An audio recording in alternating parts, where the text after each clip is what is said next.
शेर और हिरण की कहानी। घने जंगल में नूरा नाम की एक सुंदर और तेज हिरण रहती थी। उसकी सुनहरी चमकती त्वचा, तेज दौड़ने की क्षमता और आत्मसम्मान पूरे जंगल में प्रसिद्ध था। वह किसी पर निर्भर नहीं रहती थी और हमेशा अपने आत्मसम्मान की रक्षा करती थी। दूसरी ओर जंगल का राजा शेर झरक था, जो बहुत घमंडी और ईर्ष्यालु था।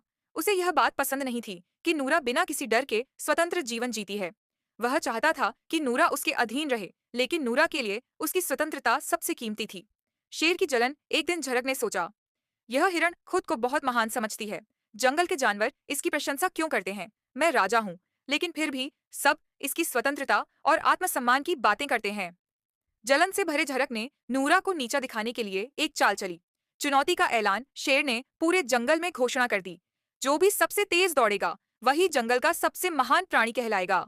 उसे यकीन था कि नूरा हार जाएगी और सबके सामने उसकी बेइज्जती होगी। लेकिन नूरा ने यह चुनौती खुशी खुशी स्वीकार कर ली, क्योंकि वह जानती थी कि सच्ची इज्जत दौड़ जीतने से नहीं, बल्कि आत्मसम्मान से मिलती है। स्पर्धा का दिन जैसे ही दौड़ शुरू हुई, नूरा बिजली की तरह दौड़ पड़ी।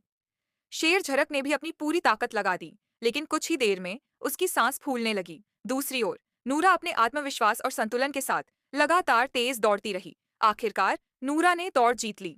जंगल के सारे जानवर खुशी से तालियां बजाने लगे और उसकी जीत का जश्न मनाया। ईर्ष्या की हार, आत्मसम्मान की जीत। अपनी हार से चिढ़कर झरक गरजते हुए बोला, तुम दौड़ तो जीत गई, लेकिन याद रखना कि मैं जंगल का राजा हूँ। एक दिन तुम्हें मेरी मदद की जरूरत पड़ेगी। नूरा मुस्कुराई और दृढ़ स्वर में कहा, राजा वह होता है जिसे उसके गुणों की वजह से सम्मान मिले, न कि डर से।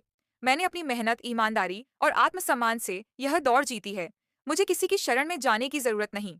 इतना कहकर नूरा गर्व से जंगल में आगे बढ़ गई और झरक लज्जित होकर पीछे रह गया। उस दिन के बाद पूरे जंगल में यह सीख फैल गई कि सच्ची ताकत अहंकार में नहीं, बल्कि आत्मसम्मान और आत्मनिर्भरता